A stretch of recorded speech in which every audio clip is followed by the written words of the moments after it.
Good morning class 7। आज हम लोग डिस्कस करने जा रहे हैं नेक्स्ट टॉपिक जिसका नाम है right angle triangles and Pythagoras property.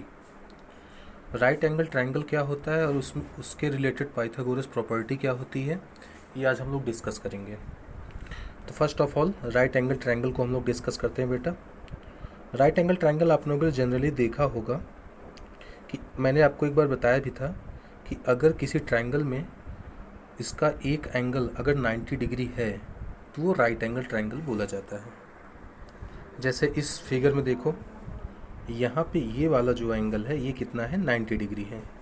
तो इसलिए क्या ये ट्रायंगल राइट एंगल ट्रायंगल हो जाएगा? यस, ये ट्रायंगल राइट एंगल ट्रायंगल हो जाएगा। तो यहाँ पे ये ए है, ये बी है, ये सी है, ये वर्टिसेस है।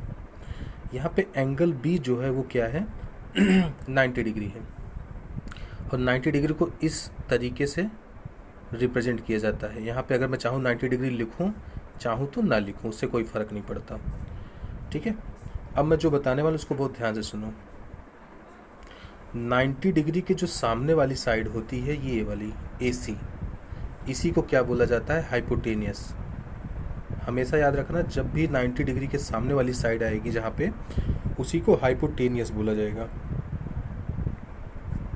ठीक है, और बाकी के दो जो साइड बच रही हैं, एक ये नीचे वाली और एक ये ऊपर वाली, जिस साइड पे पूरा का पूरा ट्रायंगल टिका होता है, रुका हुआ होता है, उसी को क्या बोला जाता है, बेस बोला जाता है।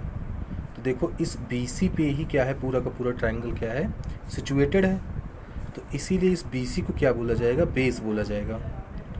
और इस अब जो बच गई है साइड, उस साइड को क्या बोला जाएगा, परपेंडिकुलर बोला जाएगा।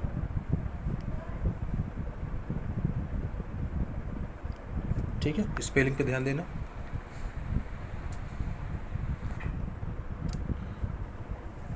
AB को क्या बोलेंगे, परपेंडिकुलर, BC को बेस और AC को क्या बोलेंगे, हाइपोटेनियस। अब एक चीज़ बस इतना दिमाग में याद रखना है बेटा कि 90 डिग्री के सामने वाली साइड को ही क्या बोला जाएगा, हाइपोटेनियस। ठीक है, अगर मैं इसी ट्रायंगल को इस तरीके से बना दूं,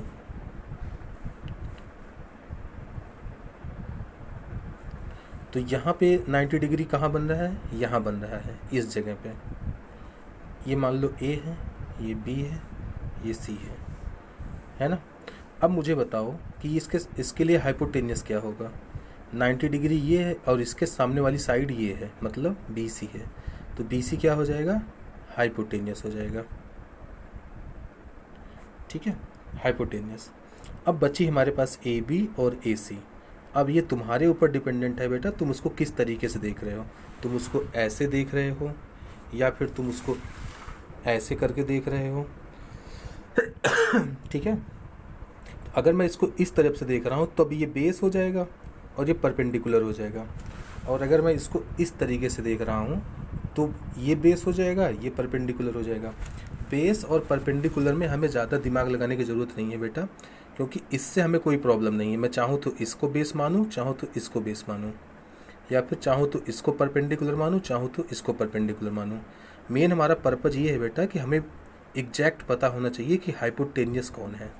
तो हाइपोटेनियस हम लोग ईजिली फाइंड आउट कर लेंगे 90 डिग्री के सामने वाली साइड को। तो चलो फिलहाल के लिए मैं इसको क्या मान लेता हूँ, बेस, और इसको परपेंडिकुलर। ठीक है, तो ये हमारा AB क्या हो गया, बेस, और AC क्या हो गया, परपेंडिकुलर, और BC क्या हो गया, हाइपोटेनियस। तो ये बेटा ये सारी इन्फॉर्मेशन किससे रिलेटेड है, राइट एंगल ट्रायंगल के लिए। अब बात आती है कि पाइथागोरस थ्योरम क्या है, पाइथागोरस प्रॉपर्टी क्या है। तो पाइथागोरस की जो प्रॉपर्टी है वो ये है बेटा कि जब भी एक राइट एंगल ट्रायंगल होगा तो उसका जो हाइपोटेनियस है, हाइपोटेनियस को मैं हमेशा H से डिनोट करूँगा, बेस को मैं हमेशा B से डिनोट करूँगा और परपेंडिकुलर को हमेशा P से डिनोट करूँगा। ठीक है, क्योंकि पूरा नाम लिखना पॉसिबल नहीं होगा। तो हाइपोटेनियस का जो स्क्वायर है, H square is equals to perpendicular square plus base square. ये एक फॉर्मूला दिया था हाइपोटेनियस ने। जब भी हमें हाइपोटेनियस निकालना होता था तो हम लोग परपेंडिकुलर का स्क्वायर प्लस बेस का स्क्वायर और उसका अंडर रूट कर देते थे। अब ये अंडर रूट और ए स्क्वायर क्या होता है मैं बता रहा हूँ। एच स्क्वायर का मतलब सिर्फ इतना होता है, जैसे कि अगर मैं किसी नंबर को 2 बार मल्टीप्लाई कर रहा हूँ, 5 इंटू 5, अगर मैं 5 स्क्वायर लिखा हूँ तो इसका मतलब होता है 5 इंटू 5, मतलब 5 को 5 से ही मल्टीप्लाई करना। ठीक है, तो यही मतलब यहाँ पर भी है। एच स्क्वायर का क्या मतलब होगा, जो भी हमें साइड मिली होगी उसका हम लोग स्क्वायर करेंगे, कहने का मतलब ये है। तो अभी मैं क्वेश्चंस पे सॉल्व कराऊंगा तो आप लोग समझ जाओगे। सो बेसिकली ये जो रूल था वो किसने दिया था, पाइथागोरस ने, तो इसलिए इस रूल को क्या बोला जाता है, पाइथागोरस प्रॉपर्टी। ठीक है, ओके क्लास, एक क्वेश्चन सॉल्व करते हैं बेटा। क्वेश्चन में लिखा हुआ है find the hypotenuse for the given right angle triangle. ये एक राइट एंगल ट्रायंगल दिया हुआ है आपको ABC, और ये वाला एंगल क्या है 90 डिग्री है, और आपसे पूछ रहा है कि हाइपोटेनियस फाइंड आउट करो। तो इसमें हाइपोटेनियस कौन है AC है, AB आपको दिया हुआ है 3 सेंटीमीटर और BC दिया हुआ है 4 सेंटीमीटर। तो अगर मैं इसको H मान रहा हूँ तो ये क्या हो जाएगा P और ये क्या हो जाएगा B। ठीक है, P और B आपस में इंटरचेंज हो सकते हैं, उससे आपको दिक्कत नहीं होगी कभी भी। तो फार्मूला हमारे पास क्या है, H square is equals to P square plus B square. H हमको फाइंड आउट करना है, हमें P पता है वो कितना है 3, तो हम यहाँ क्या लिखेंगे 3 स्क्वायर प्लस B स्क्वायर लिखना है। B क्या है, B मतलब बेस, और बेस ऑलरेडी गिवन है 4 सेंटीमीटर, तो मैं यहाँ पे लिखूँगा 4 स्क्वायर। 3 स्क्वायर होता है 9, बिकॉज 3 इंटू 3 9। 4 स्क्वायर होता है 16, बिकॉज 4 इंटू 4 16। तो आंसर क्या आ गया 9 प्लस 16 25। तो H स्क्वायर की वैल्यू क्या आ गई 25। लेकिन हमें H स्क्वायर नहीं चाहिए था, हमें क्या चाहिए, सिर्फ H चाहिए। H मतलब हाइपोटेनियस। तो अब क्या होगा अंडर रूट ऑफ 25, बिकॉज ये इधर स्क्वायर है, अब जब स्क्वायर इक्वल साइन के इस तरफ आता है तो वो अंडर रूट में बदल जाता है, अंडर रूट ऑफ 25। अब ये 25 अंडर रूट का मतलब क्या है, 25 को हमें ब्रेक करना है इस तरीके से कि ये किसी दो नंबर्स का मल्टीप्लिकेशन हो और वे दो नंबर आपस में इक्वल हों, ऐसे ब्रेक करना है। तो आप लोगों को ऑलरेडी पता है 25 को मैं क्या लिख सकता हूँ 5 इंटू 5, है ना। 25 को मैंने क्या लिख दिया 5 इंटू 5, और 5 और 5 क्या है इक्वल हैं।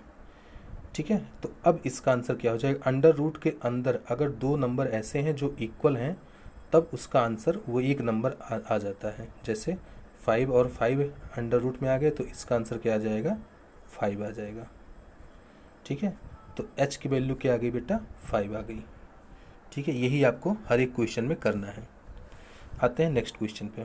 क्वेश्चन लिखा हुआ है find the unknown length x in the following figure. Already ये देखो एक फिगर बनाया गया है, यहाँ पे एक ट्रायंगल है, सपोज इसका नेम है ABC। यहाँ पे एंगल B क्या है 90 डिग्री है। आपसे AC की लेंथ पूछ रहा है, और यहाँ पे AC क्या दिया हुआ है x दिया हुआ है, AB 6 और BC 8। तो मैंने जो फॉर्मूला बताया था H square is equals to P square plus B square, वही फार्मूला आपको यूज करना है।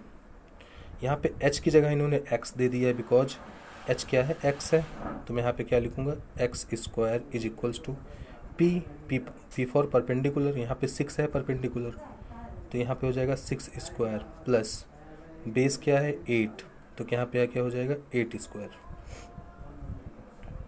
तो x स्क्वायर क्या हो जाएगा 36 प्लस 64। 36 प्लस 64 को ऐड करके देखो तो x स्क्वायर क्या आ जाएगा 100। ठीक, अब ये जब स्क्वायर इस तरफ आएगा तो ये अंडर रूट में बदल जाएगा, तो x की वैल्यू क्या हो जाएगी अंडर रूट 100। ठीक, x की वैल्यू क्या हो जाएगी अंडर रूट 100। अगर मैं 100 को ब्रेक करूं दो इक्वल नंबर्स में तो 100 को मैं लिख सकता हूं 10 इंटू 10, है ना, दोनों इक्वल भी हैं और दोनों का मल्टीप्लिकेशन 100 भी आएगा, तो इसलिए x की वैल्यू क्या हो जाएगी 10। जब भी अंडर रूट के अंदर दो नंबर आपस में इक्वल होते हैं तो वही एक नंबर उसका आंसर हो जाता है, तो x की वैल्यू क्या हो जाएगी 10।